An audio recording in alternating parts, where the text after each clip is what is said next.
আপনাদের আর নাই, কি বলেন? আছে? আলহামদুলিল্লাহ। আমি ভাবছিলাম আমার সাথে সাই দিয়ে আপনারা বলবেন হুজুর আর ইচ্ছা নাই, আমি মোনাজাত দিয়ে আমি চলে যাব, কি বলেন? তো ভাই যেমন এতক্ষণ আমি পর্যায়ক্রমে সব আলোচকের আলোচনায় মোটামুটি শুনেছি। প্রত্যেক আলোচকই অত্যন্ত যোগ্যতম আলোচক। বিশেষ করে দ্বিতীয় মেহমানের কাছ থেকে আপনারা বিভিন্ন দিকের উপরে যথেষ্ট আলোচনা শুনেছেন। তবে আমরা এমন একটি জায়গায় সমবেত হয়েছি, যেই জায়গাটার নাম হলো গোরস্থান। কি থান? জোরে বলেন, কি থান? গোরস্থান। মানুষের জীবনের, দুনিয়া জীবনের সমাপ্ত টেনে আখিরাত জীবনের প্রথম মঞ্জিল যেখান থেকে আরম্ভ, সেই জায়গাটার নাম হলো কবরস্থান বা গোরস্থান। মানুষের জীবনের 4টা স্তর। কয়টি স্তর? একটা হলো শিশু, তারপর হচ্ছে কিশোর, তারপরে হচ্ছে যুবক, এরপর হচ্ছে বৃদ্ধ বা বার্ধক্য। শিশু বয়সে যদি মৃত্যু না হয়, তাকে কিশোর পর্যন্ত অপেক্ষা করতে হয়। কিশোরের মঞ্জিল যখন অতিক্রম করে, তখন যুবকে রূপান্তরিত হয়।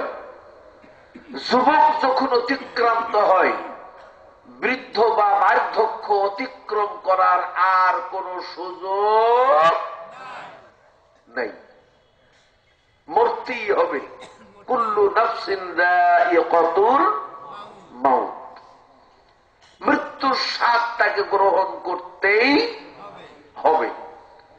আর মানুষ মরে যাওয়ার সাথে সাথে সে যে মানের হোক, যে মাপের হোক, যে দামের হোক, যত বড় ক্ষমতা, যত বড় ঐশ্বর্য, যত বড় অর্থবিত্ত, যত বড় আপনার বৃহৎ বিল্ডিং এর মালিক হোক না কেন, তাকে আর এই পৃথিবীর জমিনে বেশিক্ষণ রাখার কোন সুযোগ কেউ দেবে না। আমাদের তখন গন্তব্য হবে, ঠিকানা হবে, যারা মুসলিম তাদের হলো কবরস্থান। আর আমরা এই কবরস্থানেই আজকে সবাই বসেছি। অন্তত পক্ষে কবরের উপরে কিছু জানা দরকার আছে না নাই? আছে না নাই? ভাইরে আমার, এই মৃত্যু কাউকে ছাড়ে নাই, কাউকে ছাড়বে না, কেউই রেহাই পাবে না। শুধুমাত্র, কেবলমাত্র, একমাত্র আল্লাহ ছাড়া। আল্লাহ ছাড়া মৃত্যুর হাত থেকে কেউ রেহাই পাবে না।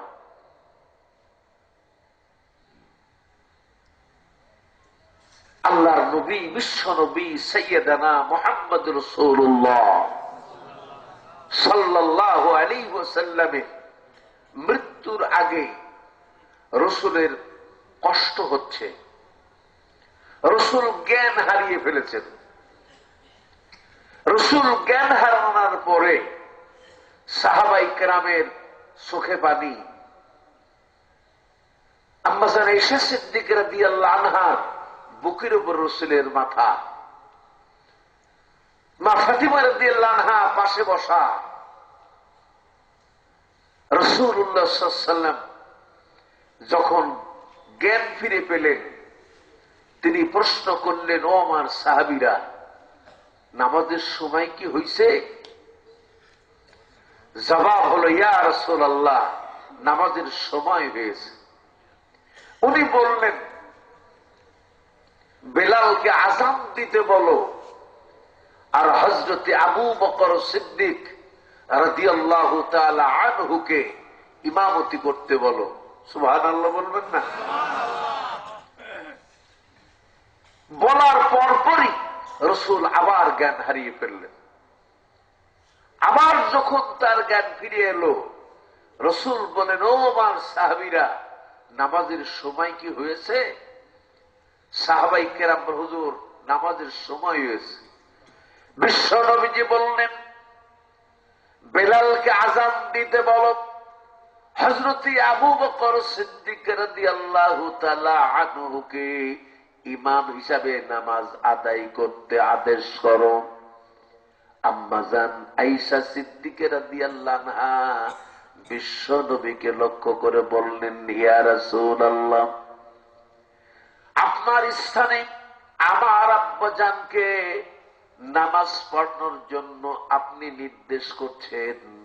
আমার আব্বাজান কোমল দিলের মানুষ, নরম দিলের মানুষ, আপনাকে জীবনের চাইতেও তিনি বেশি ভালোবাসেন। যখন আপনার জায়গায় আমার আব্বাজান দাঁড়ায়া নামাজ পড়াবে, আপনার কথা মনে হবে।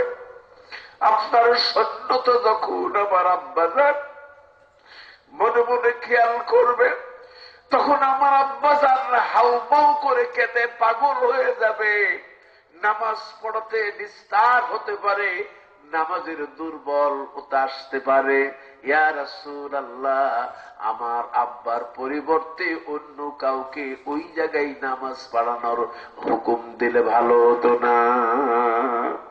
বিশ্ব নবী আমার জ্ঞান হারিয়ে ফেললেন। আবার যখন জ্ঞান ফিরে এলো, বিশ্ব নবী প্রশ্ন করলেন, নামাজের কি সময় হয়েছে? সাহাবাই কেরাম কন, ইয়া রাসূলুল্লাহ, নামাজের সময় হয়েছে। আবার নবীজি বললেন, বেলালকে আযান দিতে বলো, আবু বকরকে নামাজ আদায় করতে বলো। আম্মা জান আয়েশা আবারও বললেন, ইয়া রাসূলুল্লাহ, আমার আব্বা জান কোমল দিলের মানুষ, আপনার জায়গায় নামাজ পড়াতে নাও পারতে পারেন, তিনি কেঁদে ব্যাকুল হয়ে যাবেন। আপনি আমার আব্বা জানের পরিবর্তে অন্য কাউকে নামাজ পড়ানোর আদেশ দিলে হয়তো বা ভালো হতো। বিশ্ব নবী তার সুন্দর মধুর কণ্ঠে বললেন, ও আয়েশা, তোমরা দেখছি হযরতে ইউসুফ আলাইহিস সালামের সময়ের নারীদের মতো আচরণ করছো। তার মানে হলো, হযরত ইউসুফ আলাইহিস সালামের প্রেমে, তার রূপে মুগ্ধ হওয়ার পর যখন বলা হলো, তোমরা তোমাদের হাতের কমলাগুলি কেটে খাও, তারা ইউসুফ আলাইহিস সালামের রূপ দর্শন করার সাথে সাথেই তারা তাদের কমলা কাটার পরিবর্তে, মালটা কাটার পরিবর্তে তাদের হাতগুলা কেটে ফেলেছিল। ঠিক কিনা? তোমরা ঠিক সেই রকম আচরণ করছো। এরপরে বিশ্ব নবীজি আমার আবার অচেতন হয়ে পড়লেন। এরপরে নামাজ শুরু হয়ে গেল। হযরত আবু বকর সিদ্দিক রাদিয়াল্লাহু আনহু নামাজ পড়াচ্ছেন, বিশ্ব নবীজি নাই। আবু বকরের ভেতরে উন্মাদনা, আবু বকর বিশ্ব নবীর মহব্বতে কাঁদেন। এমন সময় নবীর জ্ঞান ফিরে এলো। বিশ্ব নবীজি পর্দাখানা উঠালেন, সাহাবাই কেরামের নামাজের দৃশ্যখানা দেখলেন। একজন সাহাবী বললেন, ইয়া রাসূলুল্লাহ, আপনি নামাজে আসবেন নাকি? আমার নবীজি বললেন, আমাকে বহন করার মতো কেউ কে তোমরা আসো। সাথে সাথে আরেকজন সাহাবী চলে এলেন। আল্লাহ নবী তাদের দুজনের কাঁধের উপর ভর দিয়া কদমে কদমে নামাজের দিকে অগ্রসর হচ্ছেন। এরপরে হযরত আবু বকর আর চোখে বিশ্ব নবীর আগমন দেখেই উনি নামাজের মুসাল্লা থেকে যখন পিছন দিকে ফিরে আসতে চাচ্ছেন, আল্লাহর নবী চোখের ইশারায় বলছেন, আবু বকর তুমি ফিরো না, তুমি যেখানে নামাজ পড়াচ্ছ ওই জায়গায় নামাজ পড়াও। আল্লাহর নবী আবু বকরের পাশে বসে নামাজ আদায় করলেন। আমি আপনাদের খেদমতে আরজ করতে চাই, আমার নবীজি ওই যে নামাজ পড়লেন, ওই নামাজই আমার নবীর জীবনের দুনিয়ার বুকের শেষ নামাজ।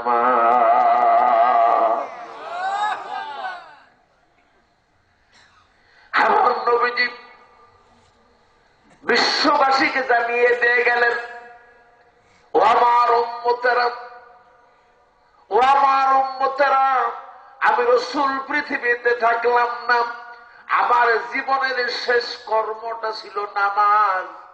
আমি তোমাদেরকে আমার আচরণ দ্বারা শিখিয়ে দিয়ে গেলাম, কারণ আমি তোমাদের জন্য আদর্শ। লাকাদ কানা লাকুম ফি রাসূলিল্লাহি উসওয়াতুন হাসানাহ।